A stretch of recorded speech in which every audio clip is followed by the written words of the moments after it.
Bismillah, walhamdulillah, wa sallallahu ala rasulillah.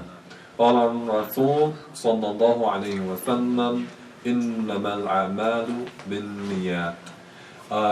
We start with the name of Allah, we give praise and we give thanks to Allah, and we ask for Allah to raise to the status of our Prophet Muhammad sallallahu alayhi wa sallam. And I remind you of the saying of the Prophet alayhi salatu wa sallam, innamal a'malu bin-niyat, which is a reminder for one to earn the reward that they have to have the purity of intention. So be sincere in seeking the knowledge for the sake of Allah subhanahu wa ta'ala. Today, inshallah, we're going to do an abbreviated lecture from, well, we've done it many times before, called The Clash of Civilizations, and it's the Columbus in the era and the Muslims in the era of exploration. So this is not going to be detailed. We've done it at the university before, but today, inshallah, we're just going to kind of give an overview. We haven't done it here in a few years. And also because it's that time of the year, meaning Columbus Day was last month, and then what happened just this weekend or a couple days ago? What they call Thanksgiving. So inshallah, we want to, as Muslims, we want to understand our place in history. We don't want to be just objects of history, we want to be agents of history. Meaning that, is it not the case now that people are telling Muslims what Islam is? Yeah. So we are being treated as objects and we're not acting as agents. Meaning agent here, meaning I don't mean anything undercover thing. Meaning that people who are making things happen. So when we study history, you shouldn't see it as something that just happened a long time ago, but to understand how it's influencing what's going on right now and what your role is in all of this. And inshallah, by having this knowledge of history, you can empower yourself and you can empower others, and you can be much more better, more effective in giving da'wah. Because sometimes you might want to talk to someone, and you don't always talk to someone about Islam. You don't start talking about the issues of the belief. It's the most important part of our religion. But sometimes a person may be curious about history, may be curious about other matters, and when they see Muslims have a very sensible perspective on things, this may generate some more interest in this person, inshallah, for following Islam or learning more about Islam.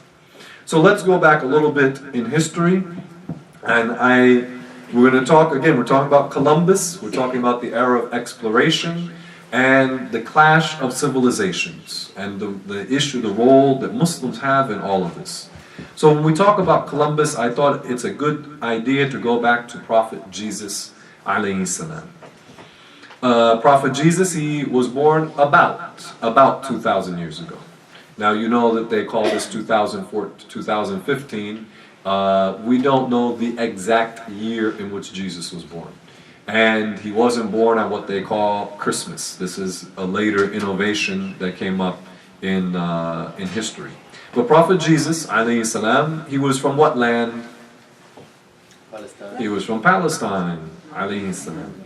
And he was not a Christian. And even in the Christian sources, they don't say that Jesus called his religion Christianity. Jesus alayhi salam, he called people to worship the Creator and not the creations. He was a Muslim. We call him a Muslim prophet alayhi salam. He did not call people to worship himself.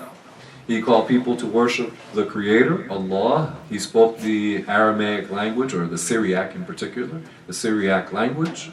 And he was on earth calling people to worship the Creator only. And at the age of 30, he started to receive revelation. And for 3 years, he was a prophet and a messenger. So he had received new laws which canceled, abrogated the laws of the previous messenger, which was Moses alayhi salam. There were prophets after Moses, but they were following the laws of Moses. When Jesus came alayhi salam at the age of 30, he started receiving revelation. And he came with new laws, and they were less strict, if you wish. They were not as strict as the laws of Moses. He came with new laws that canceled, abolished the laws of Prophet Moses. So Prophet Jesus, he came with law. And we know as Muslims that he was not crucified. Allah subhanahu wa ta'ala made him ascend to the heavens safe and sound. And it is the belief of the Muslims that Jesus alayhi salam will return to earth. So this is part of our belief. He will be. This is one of the signs, the major signs of the approach of the Day of Judgment, is the return of Prophet Jesus. Now next month, inshallah, we'll have a lecture about Jesus and the Muslim view on Jesus alayhi salam. Now let's talk about Christianity. So now what I'm talking about Christianity, we're not talking about the teachings of Jesus, but what became later known as the religion of Christianity. Now, Jesus, when he was in Palestine, that region was ruled by whom? What major empire at that time, 2,000 years ago? Roman. It was ruled by the Roman Empire. Okay? And the Romans, who's taken mythology in school, they make you take it, right? Mm-hmm. Okay. So, you know that they believed in a multitude of alleged gods. Yeah, Apollo, I get the ones, the Greeks and the Romans mixed up, but I know Apollo is one of them, and you know what they are, or some of them at least. So the people of the Roman Empire, they were pagans. Now they had lots of different religions or sub-religions that were mixed, because the Romans, they would mix their beliefs with whatever the pagan beliefs of the people that they conquered. So they had a lot of, there were a lot of different, I don't even call them religions, but a lot of different types of paganism, okay, among the Romans and the people in the Roman Empire. Now Jesus alayhi salam and the genuine followers of Moses, before Jesus alayhi salam, there were genuine followers of Moses, real Muslim followers of Moses who believed in Tawheed. These were from the Israelites. These Israelites, they did not believe in the paganism of the Romans, okay? But after Jesus alayhi salam ascended to the heavens, people claiming, this is a brief overview, next month we'll go into more detail, people claiming to follow Jesus, they mix the teachings of Jesus with what? Paganism. With paganism, okay? And you see it like what they call last month, what holiday did they have? What they call Halloween. Huh? This is clearly a what? Pagan holiday. It's clearly a pagan holiday. And later the church adopted it as part of their own tradition. And then next month they're celebrating what they call Christmas. And Christmas, meaning the origin of it, when you look at the origin of it, it goes back to paganism. It has to deal with the winter solstice and things like this. And then in the spring they celebrate Easter, which is related to the vernal equinox. Okay, so these people were involved in paganism, and they mixed the teachings of Prophet Jesus alayhi salam with these pagan teachings. And among their leaders was Constantine. And Constantine, he was the ruler of the Roman Empire, the eastern wing of the Roman Empire, which was called Byzantium. And in 325 he had a council. And at that council, they made the official Christian doctrine.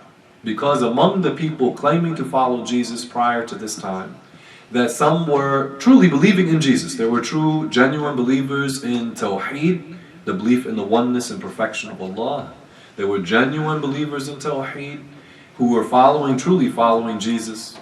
But the multitude, the masses of the people claiming to follow Jesus, they had different beliefs, different ideas about Jesus. Some of them were saying he is God. Some of them were saying he's the child of God. And both of these beliefs are blasphemy. And then there were people who had the proper belief in Prophet Jesus alayhi salam. Anyway, in 325, there was this council of Nicaea, which is in today Turkey. And it was there that the Trinity became the official Christian belief. The Trinity is the belief that they say that God is a Father, a Son, and a Holy Spirit, and that these three entities are one entity. And this makes no sense. This is not from the teachings of Jesus alayhi salam. Jesus, even in the Bible, and the Bible itself we know has been what? Changed. This is a fact, historical fact. That in the Bible it says that Jesus said. Now see how I said it. It says that Jesus said. Don't just quote the Bible and say Jesus said, because you already said the Bible's been what? changed. Okay, but you can say it says that in the Bible it says that Jesus said. Okay, and he did say this in meaning. He said that, O children of Israel, meaning O Israelites, your God is one. So Jesus believed in, even from the Christian Bible, it's clear that they're attributing to Jesus the belief in Tawheed, the belief in one God. And indeed, Jesus was a caller to monotheism, the belief in one creator who exists, who doesn't need anything, doesn't resemble anything, is absolutely different from what we imagine. All the prophets came with the same belief that God is not an object, is not a spirit, is not a material being, is not a spiritual being, that God has no size, no shape, no dimensions. The Creator does not resemble the creations. So that was in 325 that they came up and made the Trinity the official Christian belief. And then in 476, keep in mind the Roman Empire was split. You had in the east Byzantium, and in the west you had the Romans, the ones who were the Roman Catholic Church, okay, which their headquarters was in Rome. And for Byzantium, during the time of Constantine, that city became the capital. Meaning what city? The city that Constantine founded. Constantinople. Okay, Constantinople. Okay, so they were split. In 476, as the saying goes, the lights went out in the Roman Empire, meaning the western part of the Roman Empire. And what happened there? You had the barbarian invasions, and Western Europe fell into what they call the Dark Ages. This is what they say about themselves. And these are a proud people, and they confess that this was a period of what? Darkness. What did they mean? They didn't have any electricity? Is that what they meant? No. They didn't have any electricity. Everything started to go down.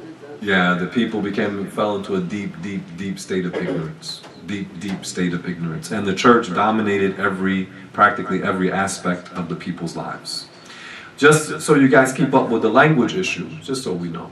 So the people of the Roman Empire, what was the official language, meaning the language used by like the clergy, the priest class? What was it? Latin. They used Latin. Okay, just so we know this. So when you hear you'll hear people say French and Italian and Spanish, they'll call those languages what? Romance languages. Does that mean that these are lovey-dovey languages? People say that about French, but does it mean that they're lovey-dovey languages? Why do they call them romance languages? Because they are from the derivatives of the language of the Romans. And what was the language of the Romans? Latin. Okay, so just be aware of that. So, and in the East, what was the language of the clergy, like of the churches? Meaning in the kingdom of Byzantium, they spoke Greek. Okay, the official language. That's about the little local language in the village, but the main language would be Greek. The political language was Greek. So in the West, they spoke Latin, and in the East, they spoke. Everybody? Greek. Okay, and in Spanish and French and Italian, they are derived from Latin. Okay, good. Have a little background there. That's important. So you had that split between the Greeks, the Eastern Church and the Western Church. Now, in this era, you also had the birth around the year 570, in the year of the Fil, in the old Arabic calendar, which was the year who was born? Prophet Muhammad sallallahu alayhi wa sallam. You know the ayah, Alam tara kayfa fa'ala rabbuka bi ashabil fil. Okay? That this is the year of the elephant, and we know the story when one of the rulers from Ethiopia, he was originally from Ethiopia, he was coming from Yemen, and he tried to attack the Kaaba with a war elephant in his army. We're not going to go into that now, but that was the year that our Prophet sallallahu alaihi wasallam was born. And he passed away in the Western calendar in the year 632. And the Prophet sallallahu alaihi wasallam Do not say, usually in your history books, meaning your school books, they will say that Muhammad discovered or he started the religion of Islam. What's the right thing to say? He revived the religion, meaning he revived the call to Tawheed. Okay, he renewed the call of Islam. Don't say he started the religion of Islam. Because it's very clear, although people will say that Moses was a Jew and followed the religion of Judaism, and they may say the same about Jesus. Okay? But Abraham had a religion, and it's very clear his religion would not have been Christianity, and it could not have been Judaism. There were no tribes of Judah, there were no Israelites at the time of Prophet Abraham alayhi salam. Before Abraham, for instance, there was Prophet Noah, Prophet Noah. Did he not have a religion? Yes, absolutely. And before him, there was Prophet Adam, and there were prophets between the two of them. But Prophet Adam, did he not have a religion? Yes. He was not calling people to Christianity. He was not calling people to Judaism. Wasn't calling people to Buddhism or Sikhism or Shintoism or something. He was calling all those prophets. They followed in truth the call of Islam. They followed the religion of Islam. And Islam is involved. It is the calling of humanity to God and to the good. That we are calling people to worship the Creator and not the creations. Okay, to worship the Creator and not the creations. And this is our call, and all the prophets, they came with the same belief. And the true belief in God does not change. Didn't we say this many times before? That God is one, God does not change, and the true belief in God does not change. All the prophets, they came and they called people to worship the Creator who does not resemble anything. And this message of worshiping the Creator and not the creation, this united people from different backgrounds. Because usually people are going to align themselves according to their tribes. Isn't that how people usually do it? Yeah. But when the call to Islam comes, is it based upon your tribe? No. It's based upon your belief. It's your choice, meaning the person that really, they need to make the right choice. But the person is either going to choose to worship the Creator, or they're going to choose to worship the creations, or nothing. Okay? So our belief, it was this belief that united people from all different types of backgrounds. Originally, of course, the Prophet Muhammad was an Arab, and most of his followers were what? Were Arabs, most of them, but not all of them. And then as the religion spread, more and more people came into the religion of Islam.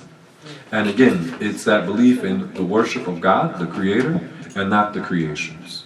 When the Prophet Muhammad ﷺ, he was asked by some people, they were not trying to know the truth, but they asked him about God, what will tell us about the one you worship. And Allah revealed to him, قُلْ هُوَ اللَّهُ أَحَدٌ اللَّهُ الصَّمَدُ لَمْ يَلِدْ وَلَمْ يُولَدْ وَلَمْ يَكُنْ لَهُ كُفُوًا أَحَدٌ. Which means that the Prophet was commanded to tell the people that God is one. Meaning that God, Allah, the Creator, is the only one who deserves to be worshipped.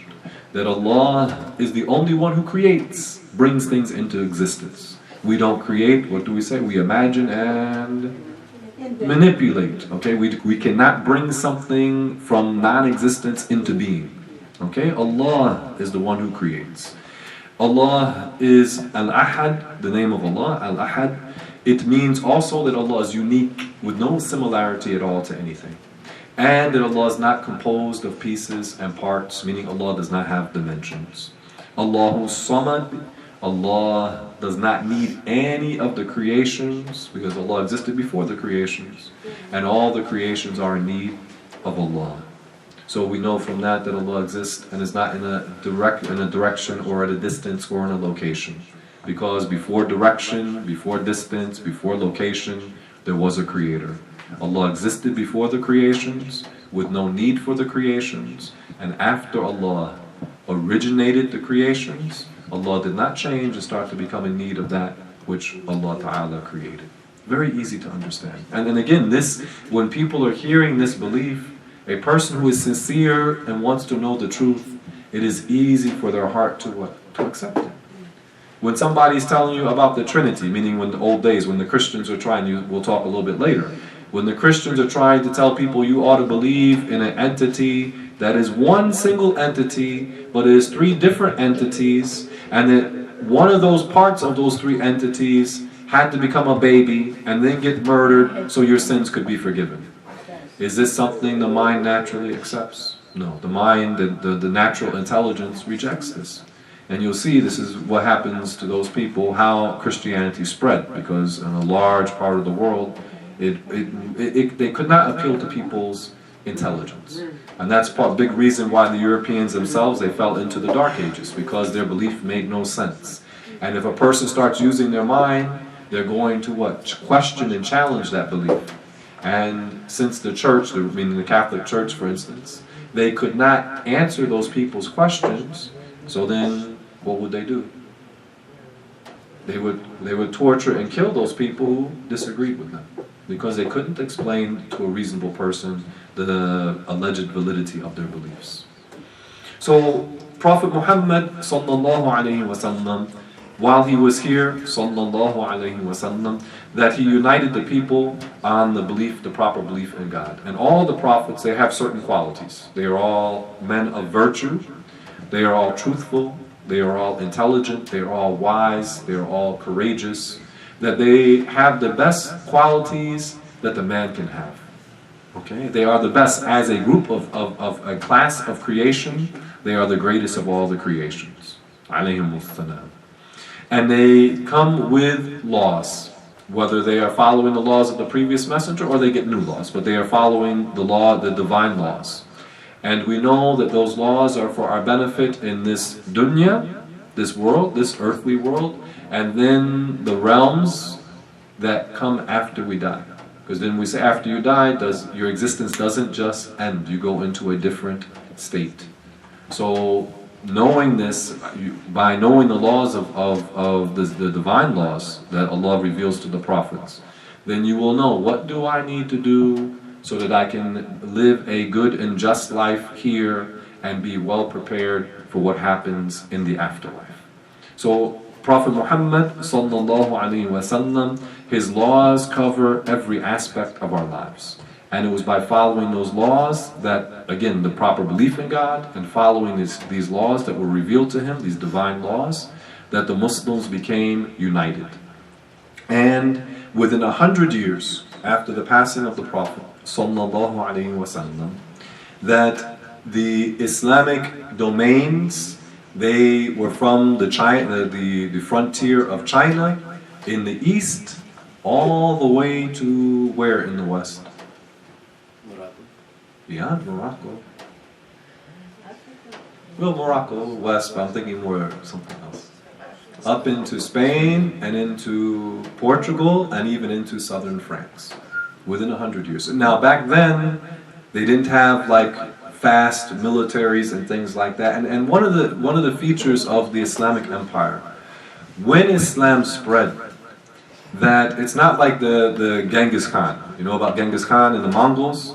They spread a huge land empire, caused all kind of havoc. And then within a generation, what happened? It was all what? It was all gone. Nobody follows their way of life. Mm-hmm. But with Islam, Islam spread very rapidly, and it changed the what? The hearts of the people.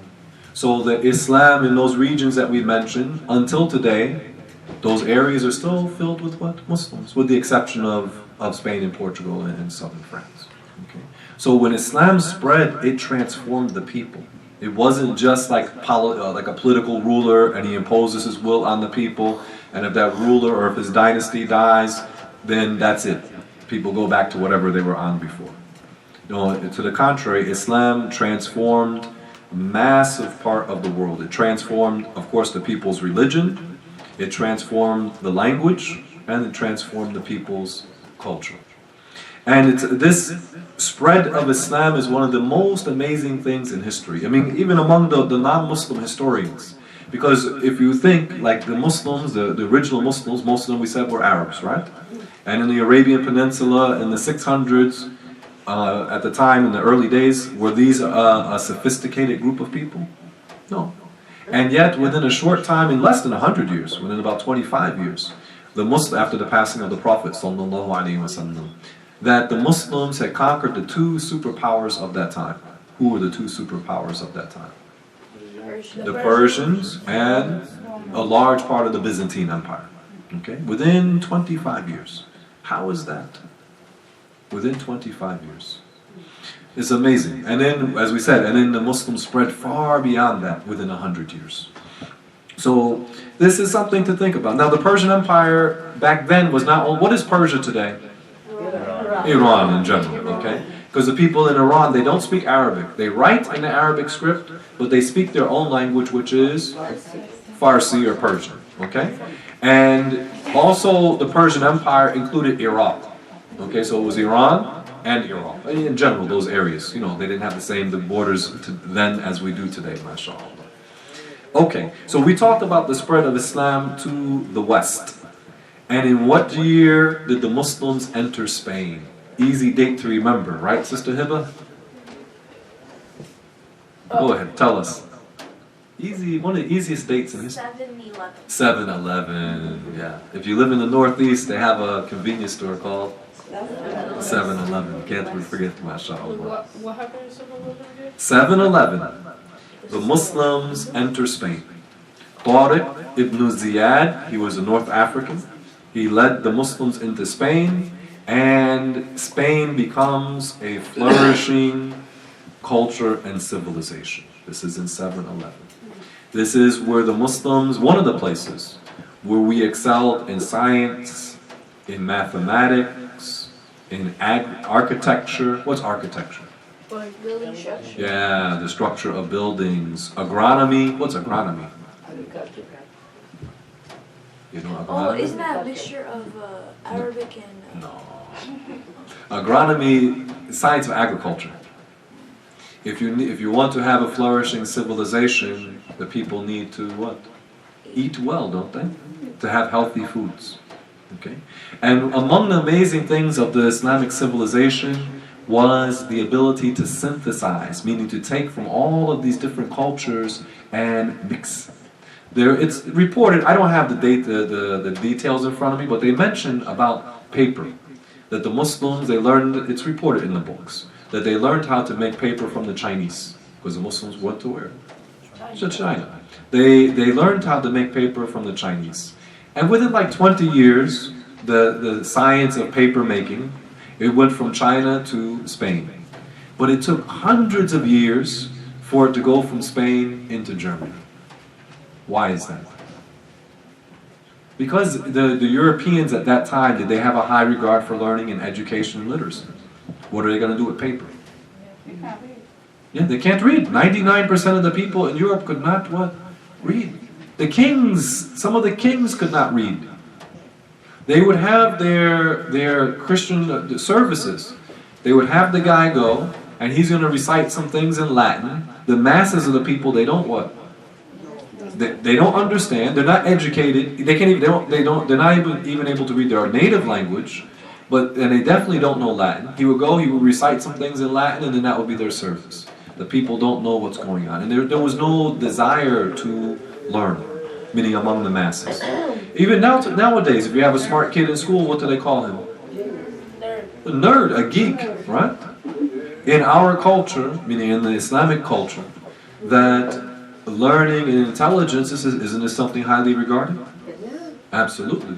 When you say about so-and-so or so-and-so, like a righteous Muslim, or you don't you say, or let's say a scholar, are we quick to say, oh, this person, he knew this book, he did this, about his learning? This is something that's regarded very highly.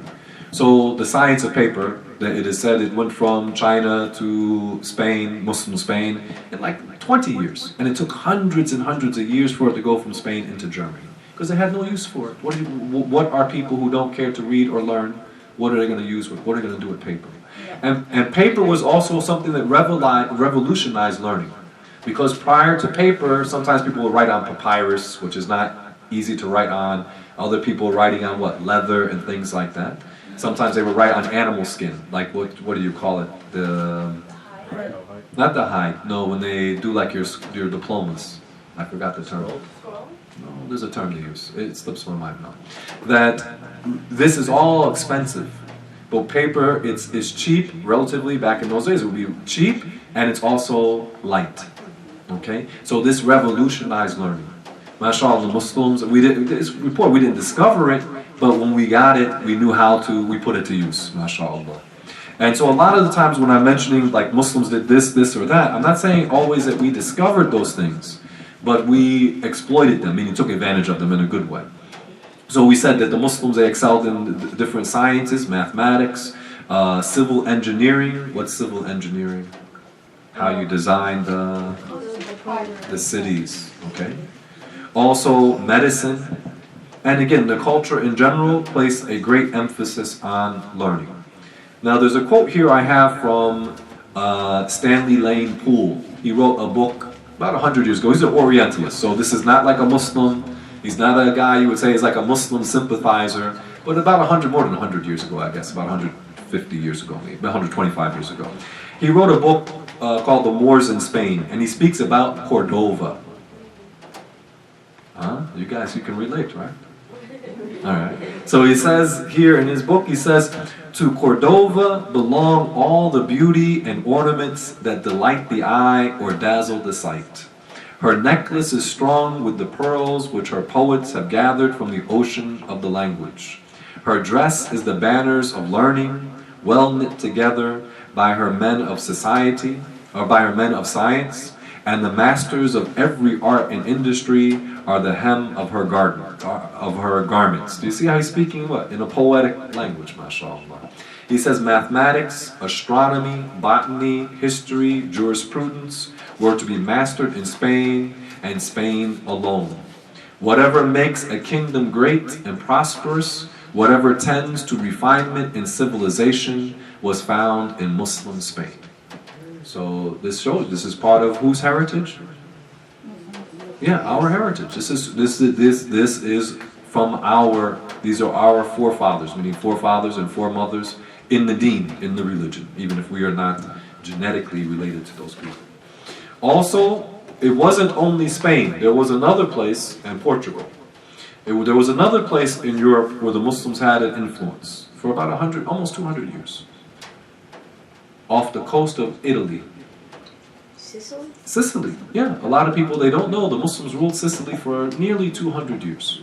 And it was also, they said about the city of Palermo, it was a city, I think they said, of 200 mosques. Okay, so this was another city, Sicily was a flourishing Islamic state.